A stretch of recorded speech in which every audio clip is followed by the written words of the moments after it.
Salam Media Sriwijaya. Robby Shine, pria yang melaporkan Billy Syahputra akibat istrinya dihina adalah aktor, DJ, model, dan juga pengusaha berdarah India Sumatera yang merupakan saudara dari Jill Shine atau Jill Gordon.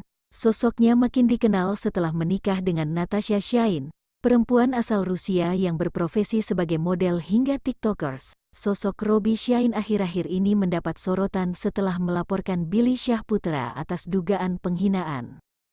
Robby Shine merupakan sosok lelaki yang lahir di Lubuk Pakam, Deli Serdang, Sumatera Utara pada tanggal 8 Juli tahun 1983.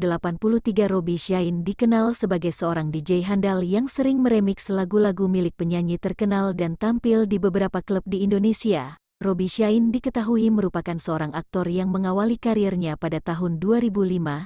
Ia juga diketahui langsung membintangi sebuah film bergenre horor yang berjudul Genderuwo dan film tersebut tayang pada tahun 2007. Tak hanya dikenal sebagai aktor, ternyata Robby Shine pernah menjadi bintang iklan dan model video klip dari lagu milik band Elemen, dan pernah menjajal dunia modeling dan menjadi salah satu runner-up 1 Element of the Year pada tahun 2004. Robby Shine diketahui merupakan kakak kandung dari Jill Shine atau Kak Jill yang merupakan penjual gorden viral di TikTok. Pada tahun 2017 Robby Shine mendirikan retail fitness center bernama Duo Shine Fitness. Bahkan fitness yang dimiliki Robby Shine sudah memiliki banyak cabang. Jadi bisa disebut bahwa salah satu kekayaan yang dimilikinya adalah berupa properti.